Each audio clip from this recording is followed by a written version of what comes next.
What's up, everybody? Let's talk about Common and Pete Rock, the Auditorium Volume 1, which I sadly have to refer to as the Autopilot Volume 1.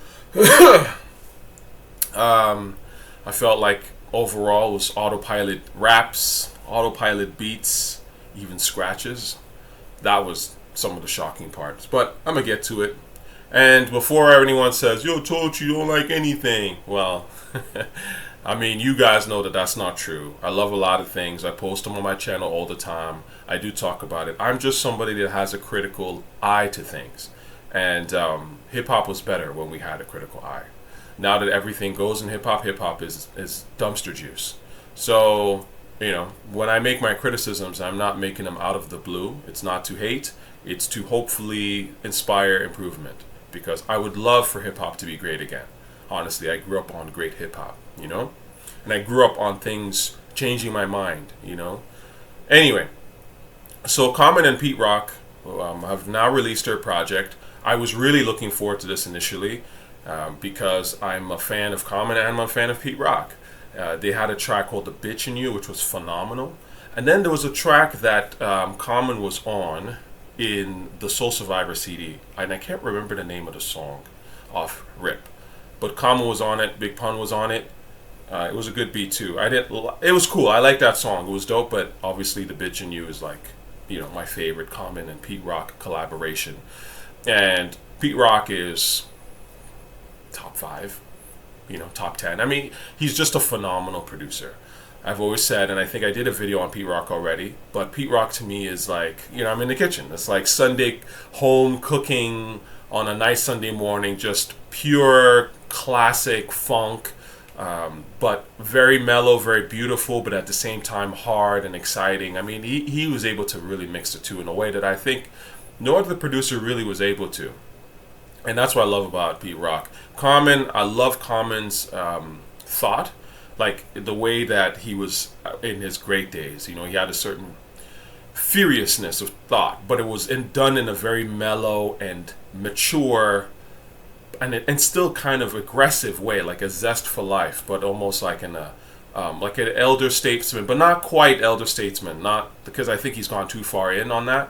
I'll get to that, but that's what I loved about both of them. So of course, the mix between them is a mix in heaven. Like. I could totally see someone like Common rocking the rather unique beat that AZ was on. Like Common just has, I feel like his vocal tone, because it is kind of relaxed, but still has that aggression to it, which is literally perfect for Pete Rock. This should have been happened. So of course, when it was announced that this would happen, I mean, everybody was like, oh shit, right? It just makes sense, right? It's like, certain voices just match on certain beats. So I was really looking forward to this. And unfortunately, I have to say that I didn't quite care for it. I'll start off with number 1, Dreamin, which I have up on the screen here. So this is okay. I want to say this is definitely one of the best songs on the album. It starts off as the first one. The snare feels a little flat to me. I'll play a little bit of it. I'm sure I'll get a copyright strike. That's how these things go. But I didn't like how this is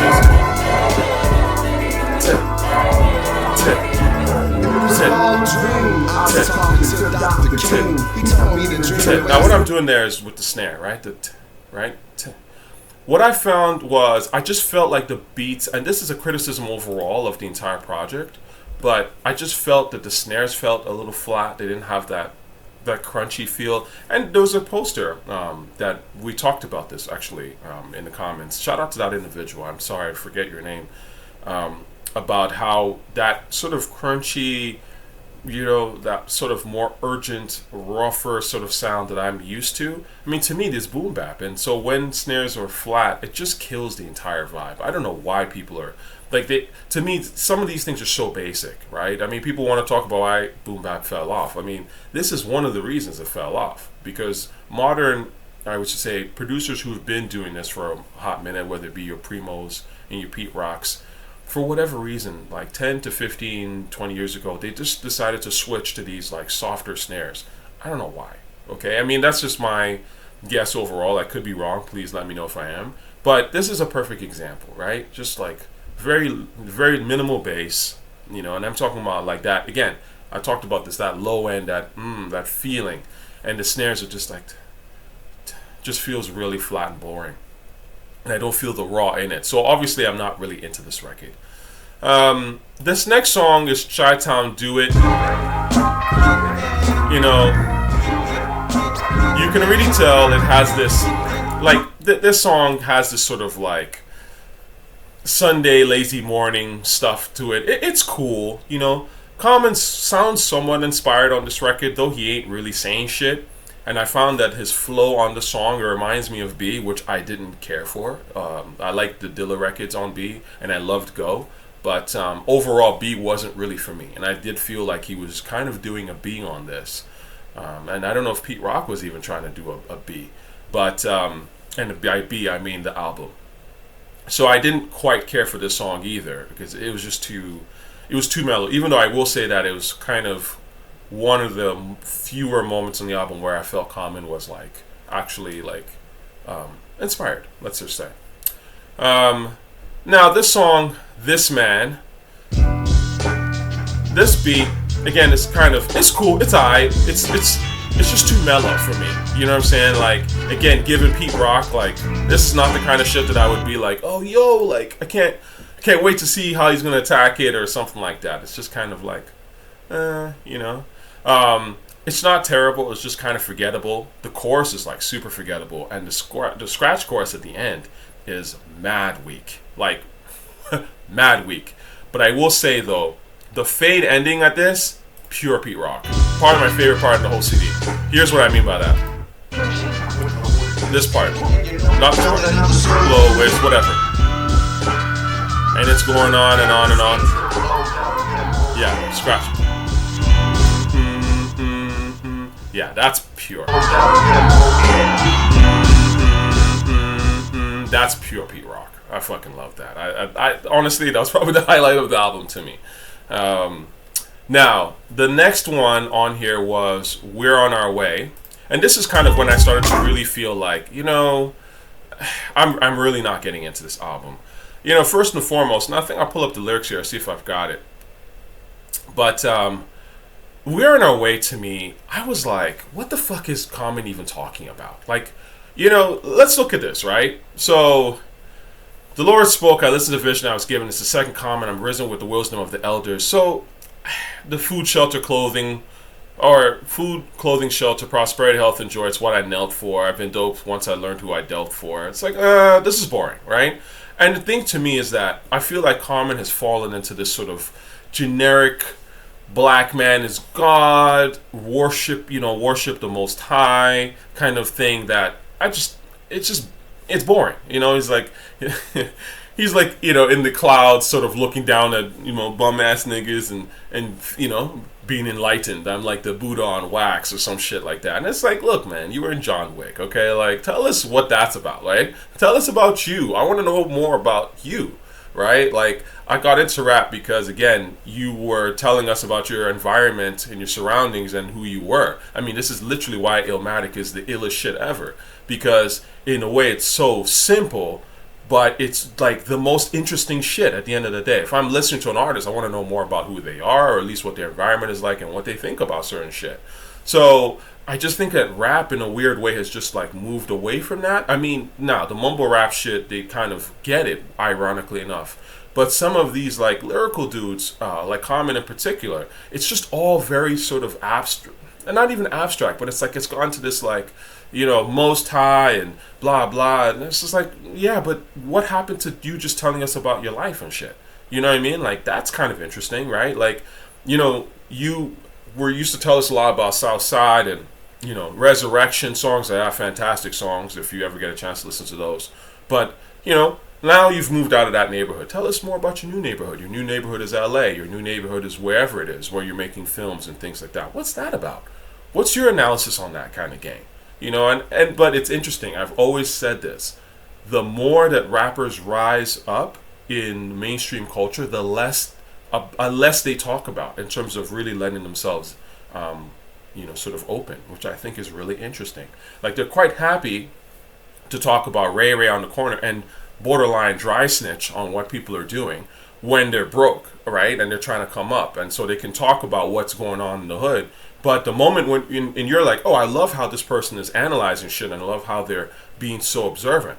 But the moment where they get some fame and they're now traveling in different circles, it's almost like, shh, don't talk about it. You know, that's almost the vibe I get sometimes, you know, and it's kind of sad. Anyway, so I didn't really care about this. Again, this was really boring to me. Now, you've got the next song, Fortunate.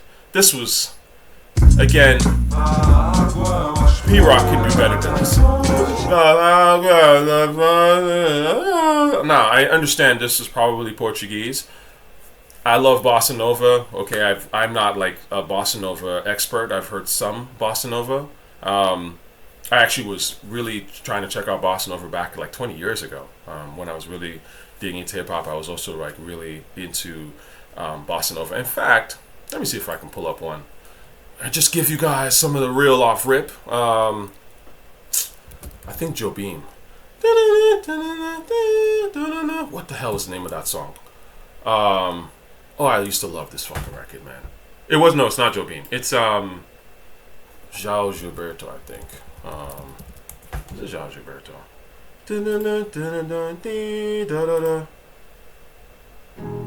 No, it's not this one. Samba da Mina Terra. Yeah, that's what it was. Oof, this shit's fucking fire.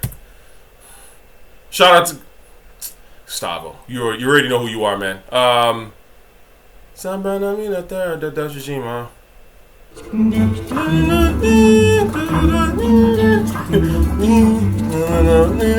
This shit's fire. Anyway, so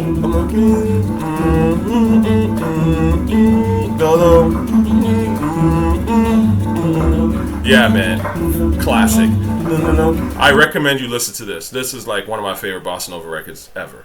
So my point is that I am familiar with this type of music, and so I do love when artists sample Brazilian music, especially Bossa Nova and that kind of stuff, because I think there's some really interesting sounds that come out of that.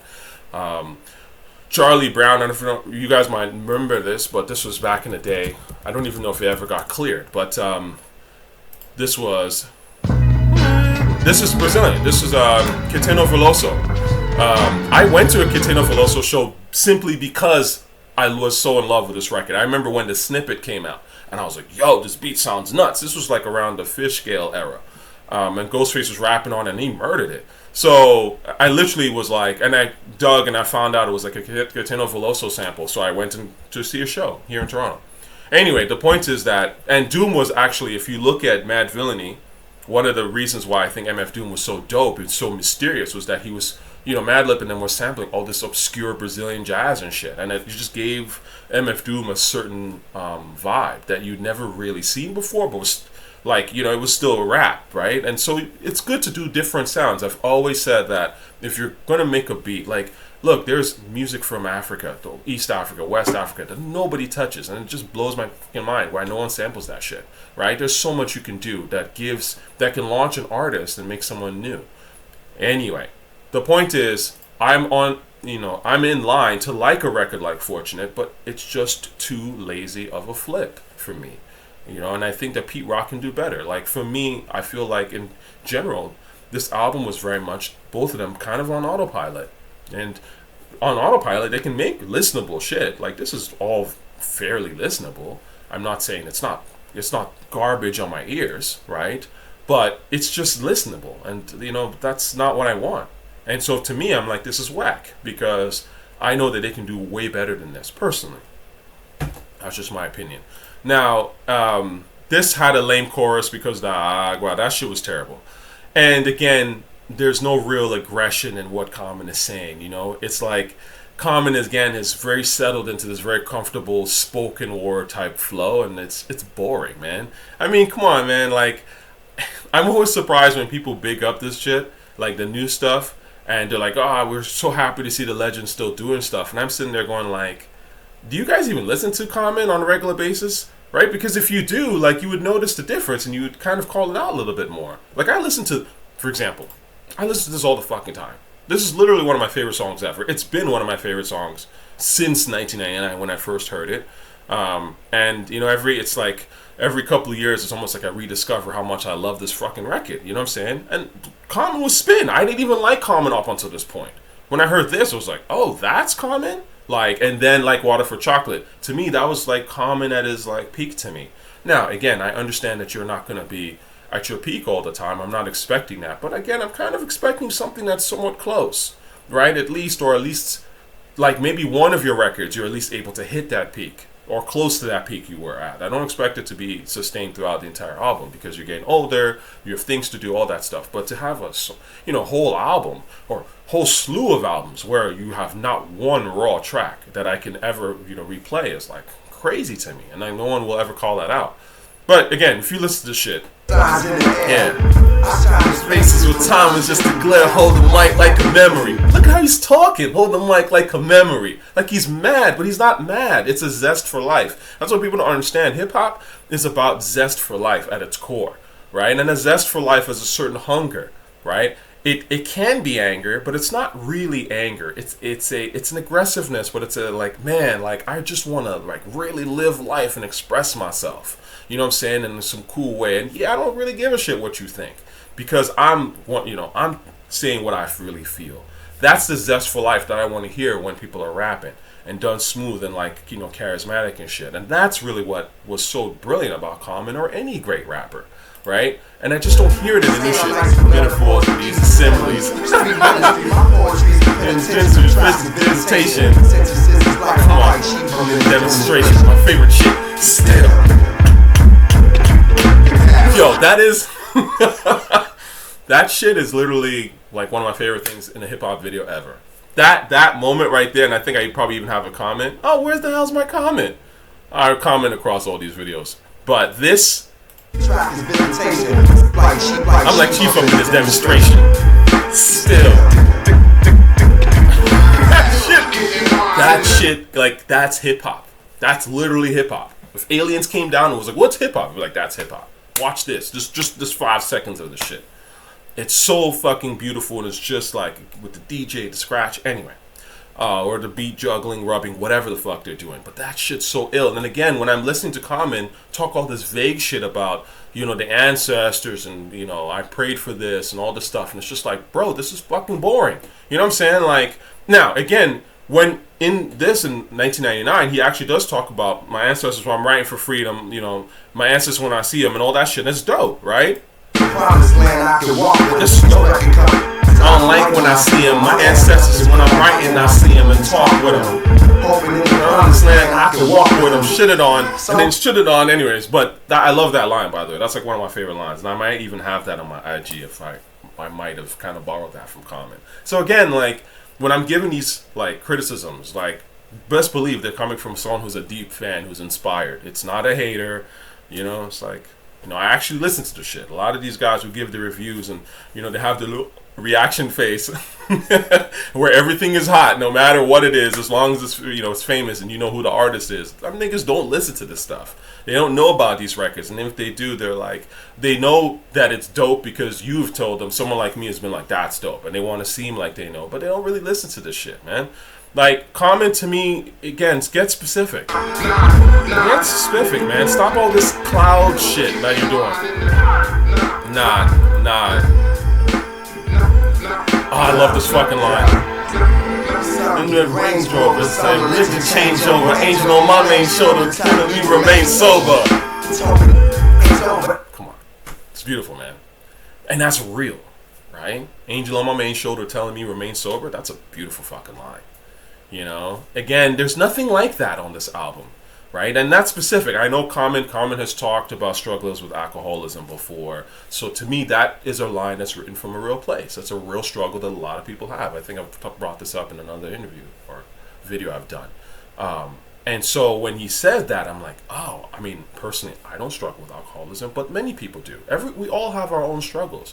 So when you don't talk about yourself and it's all this sort of vague shit and like you're kind of in the background, but it's like you're talking about the Most High, and it's like, why are you hiding? What's going on here, man? This is boring. So anyway, that's that. But back to a main topic here. So the next one that I wanted to talk about was A God There Is. Again, this is boring, right? Like, I think I have the lyrics here, but landed from the heavens on the seven, my presence is a gift, I was destined like a reverend. No weapon formed against my sixth sense is a blessing. You know, congregation, like what, Common, what the fuck are you talking about? This is fucking boring. You know what I'm saying? Like, his supreme being, blah, blah, blah. Like, I don't care about this stuff, man. This is not the ill shit, okay? The next song on here that I remember, this was, I think, one of the highlights on the album. And you know what's interesting? I don't want to speak on Common's life. I don't know Common. I have never met the brother, okay? And again, when I talk about this stuff, I wish nothing but love for these dudes because they inspired the shit out of me. I will say this. I think Lonesome is probably the best song on this entire tape. And I think this is actually what Common really feels like. Maybe, deep down. Because usually when people make songs about feeling lonely and shit like that, that's some real shit. People don't just... It's not something you just do. You know what I'm saying? So, and it to me was like one of the few songs where he actually kind of lets himself in. Like, he has a line in there where he's like, this was the hustle that set me and my daughter free. Family supported me, combating the mortal me. Right? Like, again, he's talking about himself. And something that I can relate to. You know, like, he's trying to get at this rap game because he's got to provide for his daughter. But again, he's battling some of his addictions and issues and things. Again, like, that's what I want to hear. You know what I'm saying? So I actually think that this could have been... This is probably the best song on here. I do think that Pete Rock could have put more energy into this beat. With a little more energy, man, this could have been like a complete standout to me. Because, you know, it's mostly there. It actually reminds me, the beat reminds me of some like I type shit. Like, this is kind of like a center of attraction type of beat. You know what I'm saying? Like, what I would hear on that. Like, look up the song, What You Say. You know, stuff like that. Like, to me, this was the best beat. Like, potentially. So Lonesome and Dreamin' to me are the songs that were the standouts, but again, I don't think they stand out too crazy regardless. But if I had to pick, someone was like, you know, what do you think are the best songs off the album? I would listen to those two, or I'd point them in that direction and then see what people thought. Yeah, overall, man, I have to say, like, you know, I did listen to the rest of this, all kinds of ideas. Last night, you know, what was it? He is a super hoe. You know, the KRS criminal-minded flip in the background of all kinds of ideas. Look, shout out to Rakim, okay? Follow the leader, you know what I mean? Like, all kinds of ideas. Like, that's real talk. Rakim be out here inspiring all kinds of ideas. But I didn't really care for the song. I just thought it was kind of boring. You know what I'm saying? That's it for me, man, when it comes to the Common album. Let me know what you thought. I obviously thought this was quite sleepy, but you know, if they just decide to do a volume 2, I would just say, please, Pete, make better beats, because you're super talented. You're one of the greatest to ever do it in rap, without a doubt. I love your stuff, and I just want a little bit more of that energy, you know, like that knock that, like, you know, we used to get from you. Like, that's all it is. And I've always said beats are the core. You get better beats, then Common will probably start spitting a little more. You know what I'm saying? And he won't kind of give you these boilerplate raps, right? But when it's just like mellow and it's not really, you know, that's when you get the boilerplate shit. Remember, as I say, the standard quotable that I use all the time from YOK, shout out to YOK, beats give me vibes, vibes give me rhymes, and that's the truth. So when you have a beat with a strong vibe, it will probably give you strong rhymes, right? And so that's what we need, all right? So let me know what you thought. Me, signing out.